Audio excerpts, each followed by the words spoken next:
Zdieľané autá, elektrické bicykle či kolobežky, ktoré si môžete požičať. To všetko mení charakter mobility v mestách. Stojíme na prahu veľkej zmeny vo vnímaní dopravy. Sme na to pripravení? Bude vlastnenie auta v budúcnosti luxusom a ako sa môžu vyrovnať automobilky s možným znížením výroby? Odpovie mi Vladimír Ort, výkonný riaditeľ spoločnosti United Automotive Group. Prajem vám pekný deň, vítajte v štúdiu TA3.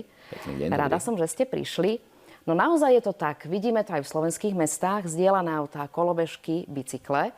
A vy ale hovoríte, že stojíme na prahu obrovskej zmeny, ktorá sa ale nebude každému páčiť. Čo ty myslíte, že sa nebude každému páčiť?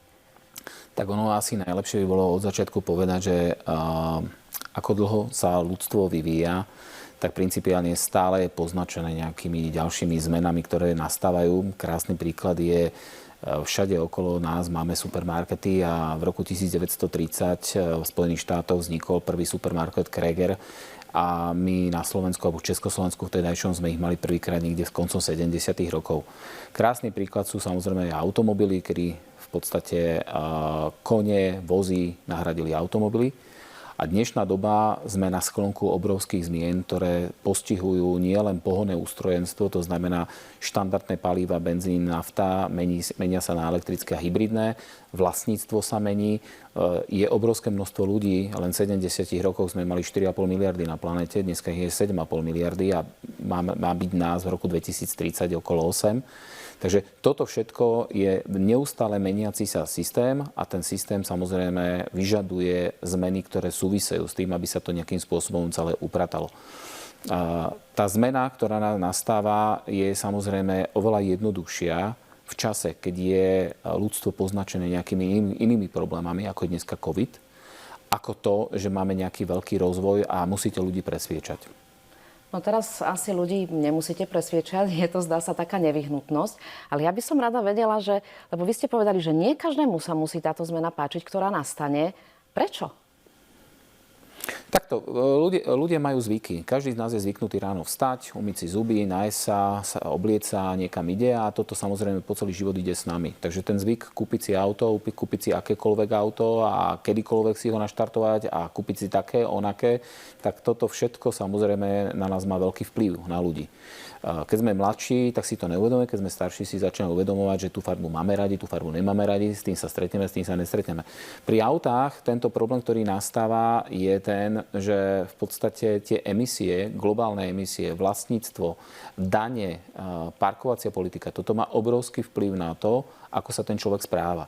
V čase covidu, ktorý tu dneska máme, a kedy tie automobilky nestíhajú vyrábať také množstvo, aké ten dopyt je, tak v zásade toto samozrejme má vplyv aj na to, či si to auto kúpite a či máte aj dostatok prostriedkov. Cena za posledný rok automobilov v priemere narastla okolo 15-20%. Toto je bezprecedentné a toto sa nestalo posledných 30-40 rokov. Čiže žijeme v dobe, kedy musíme nejak na toto reagovať a samozrejme niekomu sa to nebude páčiť, ale principiálne bude musieť sa tomu nejakým spôsobom prispôsobiť. Áno, pravdou je, že tá spotrebiteľská nálada sa vo všetkých oblastiach začína trošku meniť už aj teraz. Ľudia uvažujú inak pri autách, začínajú premýšľať tak, že kúpia si možno jazdené auto miesto nového, kúpia si možno auto v nižšej triede, ktoré je lacnejšie, ale to nie je všetko. S každým tým autom sú spojené aj iné poplatky, leasingy, poistky, koniec koncov aj rôzny servis, ktorý musíte tomu autu zabezpečiť. Hovoríte teda, že sa stane, že ľudia začnú veľmi intenzívne premýšľať o tom, či sa im vôbec oplatí kúpiť nové auto a že či by si radšej neprenajali možno aj dlhodobo? Treba si uvedomiť, že sme na konci doby, kedy auta boli lacné. Ako masová výroba ich zlacnila a v podstate je veľmi veľa opatrení, či už sú to bezpečnostné alebo ekologické, keď tie auta výrazne zdražievajú. Čiže nie len, že auto ako také zdraželo, ale aj to parkovanie, aj dane súvisiace s tým a tak ďalej. Takže je to naozaj veľmi luxusný produkt a samozrejme mladý človek chce mať auto okamžite, chce mať svoj byt a tak ďalej a chce užívať tie veci okamžite. Takže v súvislosti s týmto samozrejme dochádza k tomuto, o tom, čo sa tu rozprávame, čiže auto v zásade sa začína stávať službou.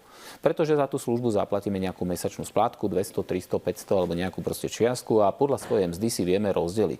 Krásny príklad na porovnanie a volá sa to vlastne Car as Service. čiže auto ako služba, auto nie ako kúpa tovaru. To si treba uvedomiť, lebo potom všetko to ostatné si musíme nakupovať. Krásny príklad toho všetkého je vlastne SaaS, ako SaaS, čiže Software as Service. Čiže ešte možno pred 10-15 rokmi firmy si povedali, my chceme mať vlastný server, my si kúpime server. Server stal nejaké peniaze, teraz niekto si ho nejakým spôsobom o neho staral a tak ďalej. Dneska je oveľa lacnejšie si veľké dátové centra prenajať, platíte nejakú veľmi malú čiastku, priemerná firma za taký servis platí 100-200 eur mesačne a nemusí mať obrovský náklad pri kúpe 10-20 tisíc eur a plus samozrejme treba to servisovať, plus ten server nevydrží veľmi dlho. Je to veľmi podobné tomu automobilu, kde samozrejme automobil takisto má nejakú nie veľmi dlhú životnosť. Priemerná životnosť európskeho auta je okolo 15 rokov. Samozrejme nejakým udržiavaním pri živote môžeme ho mať aj 40 rokov. Príklad je Kuba. Na Kube jazdia autá zo 60 rokov, ešte predtým ako Castro tam bola revolúcia. Takže toto si treba uvedomiť. No a samozrejme car as service znamená, že v podstate ten človek vlastne v tom aute má všetko zahrnuté. On si nemusí chodiť vyjednávať poistenie, on si nemusí chodiť vyjednávať pneumatiky, má všetko v tom aute vlastne included, ako zahrnuté. A toto je tá budúcnosť, pretože principiálne ľudia aj tie hypotéky, aj čokoľvek vlastne umožnili ľuďom mať okamžite všetko. To je veľmi dôležité. To je pravda. Ľudia si na to zvykli. Často to bolo pre nich veľmi príjemné, ale svojím spôsobom aj nepríjemné, lebo museli každý mesiac platiť tieto svoje úvery, splácať. No ale zostaňme ešte pri tých firmách a ich vozových parkoch, pretože firmy teda majú svoje vozové parky a oni ich menili po 3-4 rokoch. Myslíte si, že toto končí? Že buď budú si tie autá nechávať dlhšie, možno nejakých 7-8 rokov, alebo sú pripravené už teraz, sú pripravené na to, že si budú autá požičiavať na dlhodobo a niekto iný bude za nich riešiť všetko to, čo ste povedali, servis, poistky a tak ďalej? Ja si myslím, že ste otvorila veľmi zaujímavú tému, pretože keby som vám mal na to odpovedať 2 roky dozadu, tak poviem, že áno. Principiálne nikto nevie, čo bude. Ten problém, ktorý tu dneska máme COVID time, čipy sa nevyrábajú, chýbajú tlačítka, chýbajú gumy, chýbajú plasty. COVID v jednej časti sveta aktuálne je v rozkvete, v niektorej časti je na útlme a nikto vám nevie povedať z nejakej sklenej gule, či to bude trvať 2, 3, 5, 10 rokov.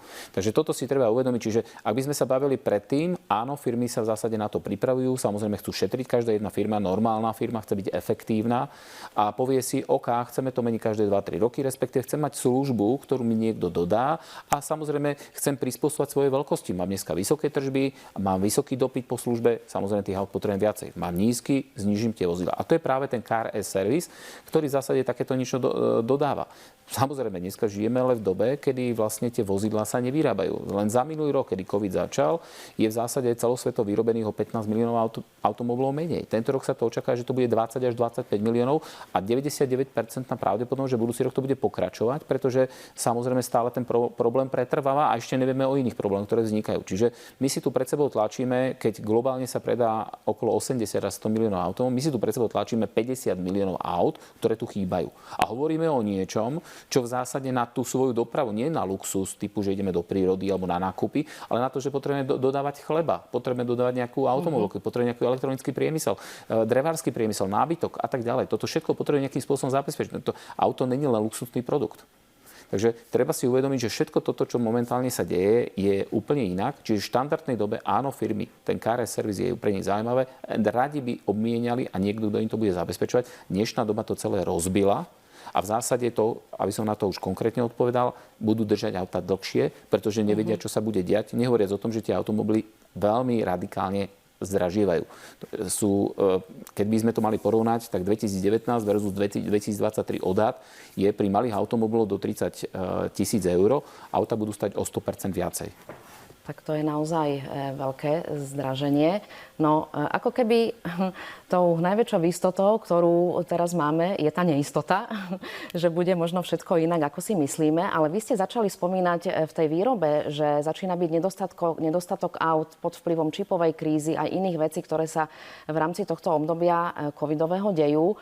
No ale ja si pamätám, že ešte na začiatku pandémie mnohí ľudia, ale aj niektorí odborníci hovorili, že bude to tak ako v minulosti, že pretože ten nákup stojí, tak autá budú lacnejšie.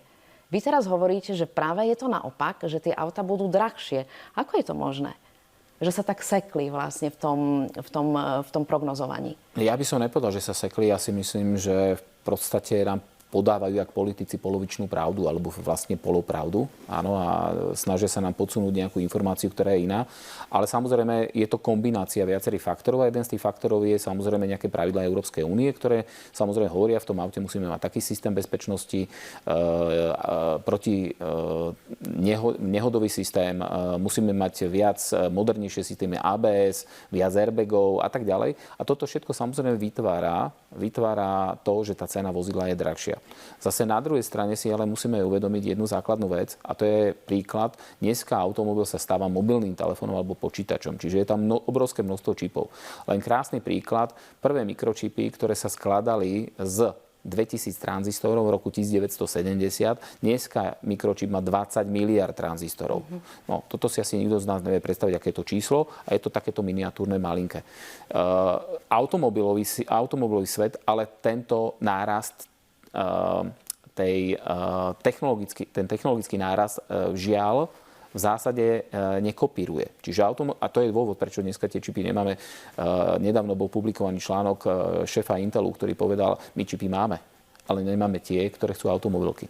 A to je trošku ten problém, že automobilky používajú čipy, ktoré sú výrazne zastaralé, kdežto samozrejme technologické firmy vyrábajú čipy, ktoré sú technologicky nové.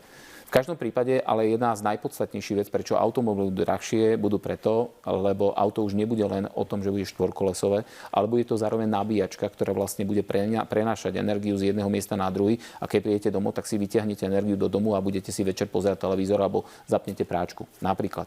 Ďalšia vec bude to entertainment systém.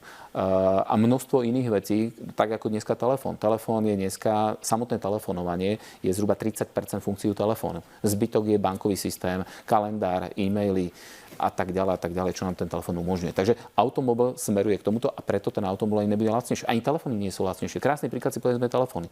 Telefóny stoja dvakrát toľko, ako keď začali v roku 2000. Ako máme na mysli GSM telefóny. Dneska už nie sú GSM telefóny, máme 5G, 6G a tak ďalej. Ale principiálne ten telefón lacnejší nebude. Oni tam budú pridať aj fotoaparáty a ďalšie funkcionality a to isté sa bude diať s automobilom. A ako sa majú automobilky vyrovnať so znížením výroby, aby prežili? Majú nejakú šancu vôbec zmeniť svoje biznis plány tak, aby sa naďalej udržali na trhu?